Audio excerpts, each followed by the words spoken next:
Hi friends, welcome to our channel. எல்லோரும் எப்படி இருக்கீங்க? ஸோ இன்றைக்கி வந்துட்டு ஆரி ஒர்க் ப்ளவுஸ் வந்துட்டு கட்டிங் எப்படி பண்ணுறதுன்னு பார்க்க போகிறோம். இது வந்து பார்த்திங்கன்னா போன வாரம் அது கிட்டத்தட்ட 10 நாளைக்கு மேலே ஆகிப்போச்சு. ஸோ அப்போ தான் வந்து கட் பண்ணியிருந்தேன். அது வந்து எடுத்து வச்சுருந்தேன், அப்புறம் வந்து எடிட் பண்ண முடியாமையே இருந்தது.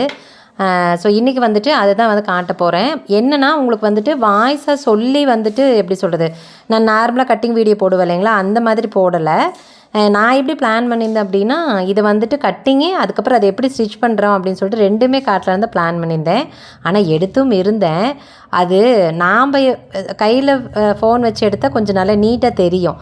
நான் ஸ்டாண்டில் வச்சா அது என்னமோ எனக்கு திருப்தியாகவே இல்லை. ஏன்னா தெளிவாக தெரிஞ்சால் உங்களுக்கு யூஸ் ஆகும். இது தெளிவாகவே தெரியல. அப்புறம் அதை போட்டு என்ன பண்ணுறதுன்னு சொல்லிவிட்டு அதை கட் பண்ணிட்டேன். ஸோ அதனால் கண்டிப்பாக நம்ம அடுத்த தடவை எப்பாவது ஆரி ஒர்க் வந்து பண்ணுறப்போ, அது ஸ்டிச் பண்ணுறப்போ நான் முடிஞ்சால் அதை எடுத்து உங்களுக்கு போடுறேன். இன்றைக்கி வந்துட்டு கட்டிங் மட்டும்தான். இதில் என்னென்னா, நீங்கள் வந்து எப்படி சொல்கிறது, பெரிய கஷ்டம்லாம் ஒன்றும் இல்லை. சின்னதாக ஒரே ஒரு வேலை தான் இதுக்கு செய்ய போகிறோம். அதாவது normal material, normal blouse cut பண்ணுறதுக்கும் ஆரி ஒர்க் ப்ளவுஸ் கட் பண்ணுறதுக்கும் சின்ன ஒரு விஷயந்தான் வந்து பண்ண போகிறோம். மீதி எல்லாமே நார்மல் ப்ளவுஸ் கட்டிங் மாதிரி தான். ஸோ அதனால் அது உங்களுக்கு ரொம்ப ரொம்ப ஈஸியாக தான் இருக்கும். இன்றைக்கி பார்த்திங்க அப்படின்னா, அவர் கொஞ்சம் எனக்கு ஹெல்ப் பண்ணார். எல்லாம் லைனிங்கெல்லாம் கொஞ்சம் அயன் பண்ணி கொடுத்தாரு. அப்புறமா வந்துட்டு நான் அயன் பண்ணேன். இது வந்து கொஞ்சம் விளாக் மாதிரியும் இருக்கும். அப்புறம் இடையில வந்துட்டு அதுவும் நான் காட்டியிருப்பேன். ஸோ அதே மாதிரி வந்து நம்ம இப்போது ஒரு 2-3 நாளாக வந்துட்டு தொடர்ந்து வீடியோஸ் போடுறோமல்ல, எப்படி சொல்கிறது, கஸ்டமரோட என்ன சொல்கிறது, இருங்க டெய்லர்ஸோட கஷ்டங்கள், அப்புறம் கஸ்டமரோட கஷ்டங்கள் அப்படின்னு சொல்லிட்டு. ஸோ இதோட நிப்பாட்டிக்குவோம். எனக்கே போர் அடிச்சிருச்சு. அதனால் போதும். ஏன்னா நான் என் மனசில் இருக்கிறது சொல்லணும்னு நினச்சி சொல்லிட்டேன். அதே மாதிரி கஸ்டமர் நம்ம எப்படி வந்துட்டு கஸ்டமரோட கஷ்டம் என்ன, அதை நம்ம எப்படி தப்பு பண்ணுறோம் அப்படிங்கிறதையும் சொல்லிட்டேன். சரி, ஓகே, நம்ம இதோட நிறுத்திப்போம். அடுத்து இதில் வந்து நம்ம கண்டிப்பாக கஸ்டமர் எப்படி ஹேண்டில் பண்ணுறது அப்படிங்கிற மாதிரியான சில விஷயங்கள் வந்து நான் எனக்கு தெரிஞ்ச விஷயத்தை நான் உங்களுக்கு சொல்கிறேன். நீங்கள் கண்டிப்பாக உங்களுக்கு பிடிச்சிருந்துச்சு அப்படின்னா நீங்களும் அதை வந்து ஃபாலோ பண்ணி பாருங்கள். ஸோ இன்றைக்கி வந்துட்டு நார்மலான ஒரு விளாக் பார்த்துட்டு அதுக்கப்புறம் கட்டிங் மட்டும் பார்த்துடலாம். ஸோ இப்போ பார்த்திங்க அப்படின்னா, நம்ம வந்துட்டு ஆரி ஒர்க் ப்ளவுஸ் வந்துட்டு கட் பண்ண போகிறோம். பாருங்கள், நார்மலாக நான் எப்படி வந்து துணி போட்டிருக்கணும் அதே மாதிரி தான். இது வந்து பேப்பர், அதாவது நான் ஆல்ரெடி வந்துட்டு பேப்பர் கட்டிங் போட்டிருப்பேன் இல்லைங்களா. ஸோ அதுதான் இது. நான் பேப்பர் கட்டிங்கும் எடுத்து வச்சுப்பேன். ஏன்னா அதை தூக்கி போட மாட்டேன். ஆரி ஒர்க் ப்ளவுஸ் தைச்சு முடிக்க வரைக்கும், அதாவது கட்டிங் முடிக்க வரைக்குமே நான் வந்துட்டு அதை தூக்கி போட மாட்டேன். ஸோ அதை அப்படியே தான் வச்சுருப்பேன். என்னென்னா டக்குன்னு அதில் இருக்கிற அளவுகளை பார்த்து அப்படியே வந்து நோட் பண்ணிக்கலாம். ஸோ அதுக்காக தான். இதுவே வந்து அளவு எடுத்து வச்சு அதை தைக்கிறோம் அப்படின்னா ஒன்றும் பிரச்சனை இல்லை. அளவு நோட்டில் அளவு இருக்குது, அதை பார்த்து அப்படியே மார்க் பண்ணிக்கலாம். பட் அளவு ப்ளவுஸ் அப்படின்னா திரும்ப ஒருக்க நம்ம வந்துட்டு அளவு செக் பண்ணுற மாதிரி இருக்கும். அதுக்கு பதில் இது ரொம்ப ஈஸியாக இருக்கும். அதனால் நான் பேப்பரை அப்படியே வச்சுருப்பேன். பாருங்கள், பேப்பரில் என்னென்ன அளவுகள் வந்துட்டு நான் எழுதியிருக்கணும் அதை தான் இங்கே நான் மெட்டீரியலும் எழுதியிருக்கேன். உங்களுக்கு நல்லா பாருங்கள் தெரியுது. ஸோ இது வந்துட்டு நம்ம எப்படின்னா, பேப்பரில் கட் பண்ணுறப்ப அந்த எக்ஸ்ட்ரா விடுற அளவுகள் விட மாட்டோம். அதாவது உயரம் மார்க் பண்ணுறப்ப 14 இன்ச் அப்படின்னா கரெக்டாக 14 இன்ச்சு தான் இருக்கும். அதே மாதிரி சைடில் எக்ஸ்ட்ராலாம் கிளாத் விடுவோம் இல்லைங்களா, அது விட மாட்டோம். அதே மாதிரி கழுத்தோட உயரம் 8 இன்ச்சுன்னா 8 தான் இருக்கும். இப்போ இதில் நம்ம 8.25 வைப்போம், அதில் 8 தான் இருக்கும். ஸோ அந்த மாதிரி எக்ஸாக்டான அளவுகள் மட்டும்தான் பேப்பரில் கட் பண்ணுவோம். இதே கிளாத்தில் நீங்கள் வெட்டுறப்போ எப்பவும் போல் நீங்கள் எப்படி ப்ளவுஸ் வந்து வெட்டுவீங்களோ அதே மாதிரி தான். கழுத்தோட அகலம் மார்க் பண்ணுறப்ப 1/4 இன்ச்சு கம்மி பண்ணி மார்க் பண்ணுவோம். ஷோல்ட்ரு மார்க் பண்ணுறப்ப 3/4 இன்ச்சு ஆட் பண்ணிப்போம். கழுத்தோட உயரம் மார்க் பண்ணுறப்ப 1/4 இன்ச்சு எச்சு வைப்போம். ஸோ இது எல்லாமே நீங்கள் நார்மல் ப்ளவுஸ் எப்படி கட் பண்ணுறீங்களோ ஸோ அதே மாதிரி தான். இதில் எந்த வித்தியாசமும் கிடையாது. ஸோ நீங்கள் வந்து ரொம்ப போட்டு கன்ஃபியூஸ் பண்ணிக்க வேண்டாம், பயந்துக்க வேண்டாம். ஐயோ, ஆரி ஒர்க் ப்ளவுஸில் எப்படி கரெக்டாக கட் பண்ணி தைக்கிறது, ஏதாவது மிஸ்டேக் ஆயிருமா, கரெக்டாக வருமா அப்படின்னெல்லாம் நீங்கள் குழப்பிக்கவே வேண்டாம். ரொம்ப ரொம்ப ஈஸி தான் இது. நார்மலாக உங்களுக்கு ப்ளவுஸ் கட் பண்ண தெரியும் அப்படின்னாலே இதையும் உங்களால் பண்ண முடியும். என்னென்னா, நீங்கள் பேப்பர் கட்டிங் போடுறப்ப கொஞ்சம் கவனமாக போடணும். இதுவே இப்போ நீங்கள் பேப்பர் கட்டிங் போடாத லைனிங்கே வெட்டிட்டு லைனிங் அப்படியே தூக்கி மெட்டீரியல் மேலே வச்சு மார்க் பண்ணி கூட நீங்கள் ஆரி ஒர்க் பண்ணலாம். இதில் என்ன ஒரு கஷ்டம் அப்படின்னா, நீங்கள் லைனிங் வெட்டுறப்ப இந்த எக்ஸ்ட்ராலாம் இப்படி நம்ம பாருங்கள் 2 இன்ச்சு விடுறோம். கழுத்தோட அகலம், உயரம் இதெல்லாம் வந்து சேர்த்து வைப்போம் இல்லைங்களா தையலுக்காக. அதையெல்லாம் நீங்கள் இன்னொருக்கா கரெக்டான அளவில் மார்க் பண்ணிக்கணும். ஸோ அது கொஞ்சம் சிரமமான விஷயமா இருக்கும். இன்னொன்று அந்த கழுத்தோட ஷேப்பெல்லாம் அவ்வளோ பர்ஃபெக்டாக வராது, எனக்கு வராது. ஸோ அதனால் நான் வந்துட்டு அந்த மாதிரி பண்ணுறதில்ல. நார்மலாக ப்ளவுஸையே போட்டு அப்படியே கூட மார்க் பண்ணி பார்த்துருப்போம் நம்ம. எனக்கு அதுலேயும் அவ்வளோ வந்து உடன்பாடு கிடையாது. ஏன்னா அதுவும் வந்து பார்த்திங்கன்னா அவ்வளோ பர்ஃபெக்டான கழுத்து ரவுண்டு வராது, அளவுகள்லாம் அவ்வளோ எக்ஸாக்டாக வராதுங்கிறது என்னுடைய கணிப்பு. நாங்கள் வந்து அப்படி பண்ணுறதில்ல. ஸோ அதனால் எனக்கு தெரியறதில்ல. இப்போ பாருங்கள் எவ்வளோ சீக்கிரத்தில் நான் வந்து நார்மலான இதில் தான் வச்சுருக்கேன். ஒரு கொஞ்சோண்டு ஸ்பீடு வச்சுருக்கேன். எப்படின்னா என்ன சொல்கிறது, 1.5xல் தான் நான் வந்து ஸ்பீடு வச்சுருக்கேன். ஏன்னா ரொம்ப ஸ்லோவாக அதை காட்ட வேண்டாம் அப்படிங்கிறதுனால. பாருங்கள் எவ்வளோ சீக்கிரம் நான் வந்துட்டு பாடி வெட்டி முடிச்சிட்டேன் பார்த்தீங்களா. ஸோ ரொம்ப ஈஸியான முறையில் தான் நம்ம வந்து எப்போ வெட்டுறதா வெட்டியிருக்கோம். இது வந்து கையுக்கும் அதே மாதிரி கீழே 1/2 இன்ச்சு விட்டு கட் பண்ணோம் இல்லைங்களா, அது பாருங்க பேப்பர்லேயே அப்படி தான் விட்டுருப்போம். அப்போ தான் அங்கே மெட்டீரியலில் மார்க் பண்ணுறப்ப ஈஸியாக இருக்கும் அப்படின்ட்டு அதே மாதிரி மார்க் பண்ணிவிட்டு ஸ்லீவில் பேப்பரில் மார்க் பண்ணுறப்ப 7 இன்ச்சு கை நீளங்க பாருங்க. பேப்பரில் நல்லா தெரியுது உங்களுக்கு. 7 இன்ச்சு கை நீளம்னா கரெக்டாக 7 இன்ச்சு தான் மார்க் பண்ணி வெட்டியிருப்பேன். ஆனால் துணியில் வெட்டுறப்ப நம்ம தைக்கிறதுக்கு 1/2 இன்ச்சு சேர்த்து விடுவோம் இல்லைங்களா, 7.5 இன்ச்சு. ஸோ அதை கண்டிப்பாக விடணும். அதனால் கையில் பார்த்தீங்க அப்படின்னா நீங்கள் இதே மாதிரி லைனிங்கை பாருங்கள், கையை வெட்டிட்டு கூட கையை தூக்கி அப்படியே மார்க் பண்ணிக்கலாம். என்னென்னா அந்த 1/2 இன்ச்சு கம்மி பண்ணி ஒரு ரவுண்டு நீங்கள் போடணும். அதை மறந்துட்டீங்க, அது வரைக்கும் நீங்கள் வந்து அந்த புட்டாஸ்க்கு இது போட்டிங்க அப்படின்னா தைக்கிறப்ப அந்த புட்டா போய் தையலில் பட்டுச்சுன்னா அது அடிபடும். ஸோ அதுக்காக தான் நம்ம வந்துட்டு பேப்பரில் கட் பண்ணுறோம் அப்படின்னா ரொம்ப ரொம்ப ஈஸியாகவும் இருக்கும் வரைகிறதுக்கு. அதுக்கப்புறமா நம்ம தைக்கிறப்பவும் எந்த ஒரு அந்த டிசைனும் வந்து அடிபடாமல் ரொம்ப ஈஸியாக இருக்கும், பர்ஃபெக்டாக வரும். ஸோ அதுக்காக தான் நம்ம அந்த மாதிரி பண்ணுறது. நாங்கள் எப்போவுமே இந்த மாதிரி பேப்பரில் ஃபஸ்ட்டு கட் பண்ணி அதை தான் வந்துட்டு ப்ளவுஸ் பீஸில் வச்சு வரைஞ்சி ஆரி ஒர்க் பண்ணிக்குவோம். அதுக்கப்புறமா தான் வந்துட்டு நம்ம தைக்கிறப்ப லைனிங்கில் வெட்டி தைச்சிப்போம். எனக்கு வந்து அப்படியே ப்ளவுஸ் அப்படியே போட்டு மார்க் பண்ணி பழக்கமும் இல்லை, அது எனக்கு பிடிக்கவும் பிடிக்காது. ஸோ ஒரு வேளை நீங்கள் எப்படி பண்ணுறீங்கன்னா தாராளம் பண்ணுங்கள். நான் அதெல்லாம் பண்ணக்கூடாதுன்னு சொல்ல வரல. பட் எனக்கு வந்து அது அவ்வளோக்கா வந்துட்டு சாட்டிஸ்ஃபை இருக்காது, அவ்வளோதான். ஆனால் பேப்பரில் நீங்கள் கட் பண்ணுறப்போ இந்த மாதிரி குடஞ்சி விடுறதையும் கட் பண்ணி தான் வைக்கணும். பாருங்கள் பேப்பரில் நாங்கள் வெட்டியிருப்பேன். ஏன்னா குடஞ்சி விடுறது தெரியலன்னா நீங்கள் அது வரைக்கும் புட்டாஸ் போட்டுருவீங்க. அப்புறம் இன்னொன்று ஃபுல் ஸ்லீவ் ஒர்க் பண்ணுறீங்கன்னா அது கண்டிப்பாக பர்ஃபெக்டாக இருக்கணும். அதனால் நீங்கள் பேப்பர்லேயே வந்துட்டு குடஞ்சி விட்டு தான் ஆகணும். என்னென்னா நீங்கள் பேப்பரை அப்படியே போட்டு லைனிங்கை வெட்ட முடியாது. ஏன்னா பேப்பரில் எக்ஸாக்ட் அளவு தான் இருக்கும், அந்த எச்சா விடுற அளவெல்லாம் தையலுக்கு விடுற அளவெல்லாம் இருக்காது இல்லையா. அதனால் பேப்பரையும் நீங்கள் அப்படியே போட்டு மார்க் பண்ண முடியாது, அளவுகளை மட்டும் நீங்கள் நோட் பண்ணிக்கணும். இப்போ இது வந்து நேர் கட்டிங் ப்ளவுஸு, அவங்க வந்து நேர் கட்டிங் தான் கேட்டிருந்தாங்க. ஸோ அதனால் பாருங்கள் ப்ளவுஸை நான் இந்த மாதிரி திருப்பி போட்டிருக்கேன். ஸோ இதில் தான் நீங்கள் வந்துட்டு மெயினாக கவனிக்கணும். அதாவது ஃப்ரண்ட்டு பக்கம், இது வந்து இப்போ ஃப்ரண்ட் பக்கம் மார்க் பண்ணுறோம்.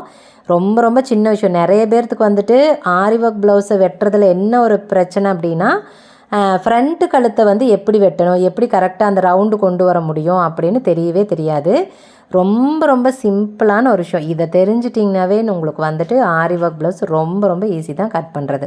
பாருங்கள், நார்மலாக நான் வந்துட்டு பேக் போர்ஷனை போட்டு எல்லா அளவுகளையும் ஃபஸ்ட்டு மார்க் பண்ணிக்கிறேன். ஸோ ஃப்ரண்ட் பக்கம் வந்துட்டு அந்த ஓப்பன் பக்கம் இருக்கும் இல்லைங்களா, அதனால் அந்த கிராஸுக்காக கரெக்டாக போட்டு எடுத்துருக்கோம். கிராஸ் பீஸ் அப்படின்னே தேவையில்லை, நேர் பீஸுங்கிறதுனால முன்ன பின்ன அந்த துணி இருந்துடக்கூடாது அப்படிங்கிறதுனால போட்டிருக்கு. எப்பயும் போல் பாருங்கள், பேக் சைடு மெட்டீரியல் போட்டுட்டு எல்லா அளவுகளையும் ஃபஸ்ட்டு நம்ம நோட் பண்ணி மார்க் பண்ணிட்டோம். அப்புறமா கழுத்து வந்து நமக்கு எவ்வளவோ அதை வந்து பார்த்து வரைஞ்சிக்கணும். பாருங்கள், கழுத்துக்கு வந்து குட்டியோன்னு அந்த கழுத்து ஷேப்புக்காக மட்டும் ஒரு பேப்பர் வச்சுருக்கேன். இதை அப்படியே வச்சுருப்பேன் உள்ளே போட்டு. ஸோ கழுத்தோட உயரம் என்னவோ அது வந்துட்டு இங்கே மார்க் பண்ணிக்கிறோம். அவங்களுக்கு வந்து 7 இன்ச்சு கழுத்து. ஸோ எப்பயும் போல் நம்ம தைக்கிறதுக்கு 4 இன்ச்சு சேர்த்து 7.25 இன்ச்சு உயரம் மார்க் பண்ணிக்கிறோம். அதெல்லாம் அதே தான், இதில் எந்த ஒரு விஷயமும் கிடையவே கிடையாது. ஸோ ஃப்ரண்ட்டுக்கு 1/2 இன்ச்சு கம்மி பண்ணுறோம் இல்லைங்களா, அதையும் நம்ம பண்ணிக்கிறோம். இப்போது கழுத்து மட்டும் நான் பாருங்கள் ரவுண்டு வரைய மாட்டேன். சப்போஸ் வரைஞ்சாலும் தப்பு இல்லை, ஆனால் வெட்டுறப்ப அந்த மாதிரி வெட்டக்கூடாது. இது வந்து ஃப்ரண்ட்டோட உயரம் பார்த்திங்க அப்படின்னா அதில் எழுதி இருந்திருக்கேன். ஆனாலும் நான் வந்துட்டு ஒருக்கா செக் பண்ணிக்கிறேன், கரெக்டாக இருக்கா அப்படின்னு சொல்லிட்டு செக் பண்ணிக்குவேன். ஏன்னா ஒருவேளை நான் எழுதுகிறப்ப எதாவது கவனிக்காமல் எழுதிட்டுனா கூட வம்பாக போயிடும் இல்லைங்களா. அதனால் ஃப்ரண்ட்டை மட்டும் நான் எப்போவுமே ப்ளவுஸோ இல்லை நம்ம ஆல்ரெடி அளவு எழுதி வச்சுருக்கோமோ வந்து செக் பண்ணிப்பேன். செக் பண்ணிவிட்டு எப்பவும் போல் அந்த உயரம் இது தான், அவங்களுக்கு தையலுக்கும் சேர்த்து இது தான் உயரம், அதை மார்க் பண்ணிவிட்டு வெட்டிக்கலாம். அப்புறம் மறக்காமல் சொல்கிறேன் பாருங்கள், நேர் கட்டிங்க்கும் கண்டிப்பாக நம்ம வீடியோ எடுத்திருக்கோம். மேபி அது நாளைக்கு வரும்னு நினைக்கிறேன். நேர் கட்டிங்க்கும் கிராஸ் கட்டிங்க்கும் என்ன வித்தியாசம் அப்படிங்கிறது கண்டிப்பாக இந்த வீடியோவில் அவ்வளோ தெளிவாக சொல்லியிருக்கேன். ஸோ கண்டிப்பாக நீங்கள் அதை பார்த்துட்டு யூஸ் பண்ணிக்கோங்க. ஸோ அவ்வளோதான் பாருங்கள். இப்போ இது எல்லாமே வந்து மார்க் பண்ணிவிட்டுமா எப்பயும் போல் இதை வந்து வெட்டி எடுத்துக்கிறோம். வெட்டுறப்ப பாருங்கள், ரொம்ப கவனமாக பாருங்கள். இது சின்னூண்டு விஷயந்தான். இது தெரிஞ்சாலே நீங்கள் ரொம்ப ரொம்ப எக்ஸ்பர்ட் தான் வந்துட்டு ஆரி ஒர்க் ப்ளவுஸ் வந்து கட் பண்ணுறதுக்கு. இப்போ எல்லா அளவுமே நம்ம கட் பண்ணிட்டோமா இருங்க. இப்போ வந்து ஆர்ம் ஹோல் ரவுண்டு வெட்டுறேன்னா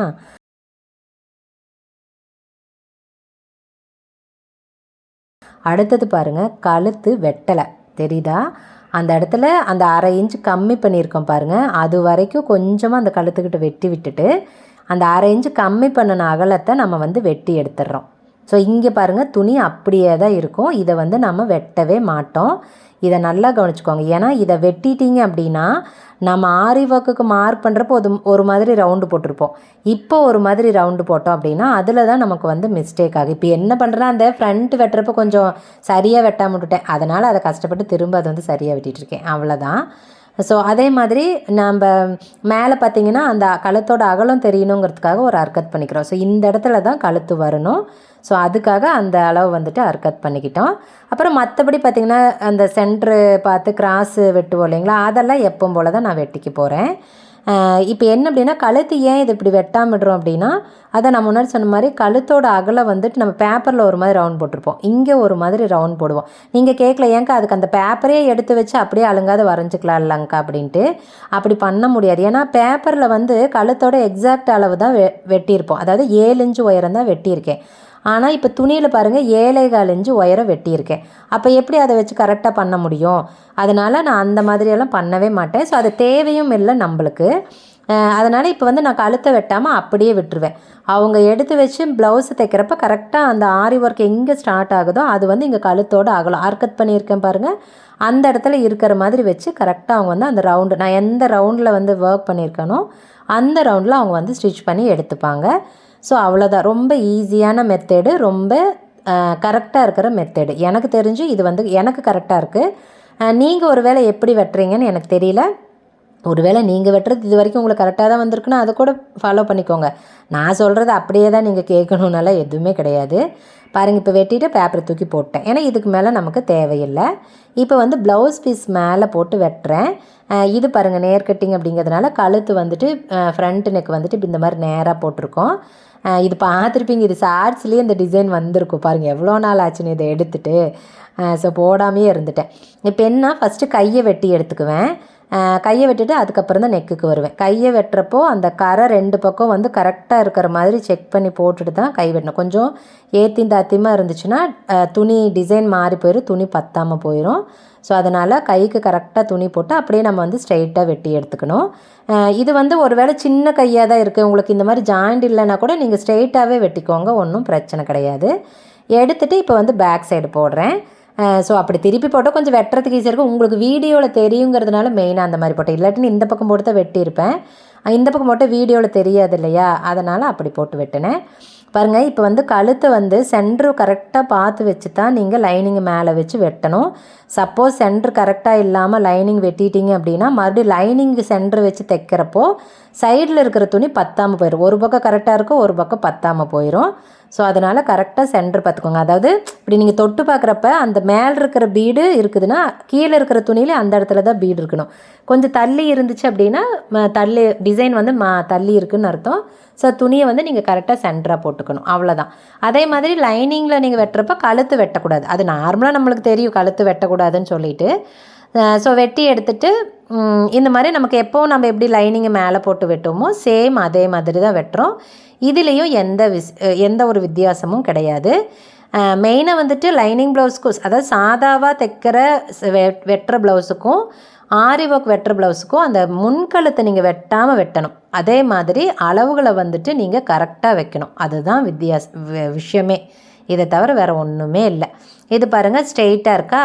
அப்போ வந்துட்டு அதாவது லைனிங்கில் வந்துட்டு கரெக்டாக இந்த கழுத்தோட அகலம் கழுத்தோட உயரம் இதெல்லாம் வச்சு செக் பண்ணிக்கிட்டு அதுக்கப்புறம் தான் வெட்டிக்கணும்.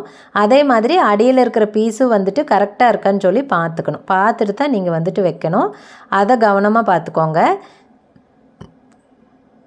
இப்போ பாருங்கள் இந்த மாதிரி கரெக்டாக போட்டு அங்கே பாருங்கள் அந்த மேலே அர்க்கத் பண்ணியிருக்கோம் பார்த்தீங்களா, அந்த அர்க்கத் இருக்கிற இடத்துல அந்த கழுத்து ஒர்க் வந்து ஸ்டார்ட் ஆகுதா அப்படின்னு சொல்லிட்டு வச்சு நான் வந்து செக் பண்ணிக்குவேன். ஏன்னா இல்லாட்டி சைடில் துணி பற்றாமல் போயிடும். ஸோ அதனால் அந்த மாதிரி செக் பண்ணிவிட்டு அதுக்கப்புறம் தான் நான் வெட்டுவேன். ஸோ வெட்டுறப்ப கொஞ்சம் கவனமாக வெட்டணுங்க, அவ்வளோதான், வேற ஒன்றும் கிடையாது. பாருங்கள் எப்படி செக் பண்ணுறேன் பார்த்தீங்களா, செக் பண்ணிவிட்டு இந்த மாதிரி போட்டு வெட்டிக்க வேண்டியதான். ஸோ ரொம்ப ரொம்ப ஈஸியான விஷயந்தான், இது ஒன்றும் பெரிய கஷ்டமே கிடையாது. ஸோ இனிமேட்டுக்கு நீங்கள் வந்துட்டு ஆரி ஒர்க் ப்ளவுஸ் கட் பண்ண தெரியாதுன்னு பயந்துக்கூடாது, சரிங்களா? இந்த வீடியோ பார்த்தாவே உங்களுக்கு வந்து ஐடியா இருக்கும். நார்மலாக நம்ம ப்ளவுஸ் வெட்டுற மாதிரி தான் வெட்டியிருக்கேன், அதனால் நான் வந்துட்டு உங்களுக்கு ஃபுல்லாக எக்ஸ்பிளைன் பண்ணலை எப்படி வெட்டுறேன். ஏன்னா நீங்கள் ஆல்ரெடி கிராஸ் கட்டிங் ப்ளவுஸ் வந்து எப்படி லைனிங் ப்ளவுஸ் வெட்டுறதுன்னு நான் போட்டிருக்கேன், அதே மெத்தடில் தான் இப்போவும் வெட்டியிருக்கேன், அதனால் அதை நான் உங்களுக்கு காட்டலை. பட் ஆரி ஒர்க் ப்ளவுஸில் எப்படி வெட்டணும், லைனிங் எப்படி வெட்டி எப்படி தைக்கணும் அப்படிங்கிறத மட்டும் தெளிவாக சொல்லியிருக்கேன். ஸோ கண்டிப்பாக இந்த வீடியோ உங்களுக்கு பிடிச்சிருக்குன்னு நினைக்கிறேன், புரிஞ்சிருக்குன்னு நினைக்கிறேன்.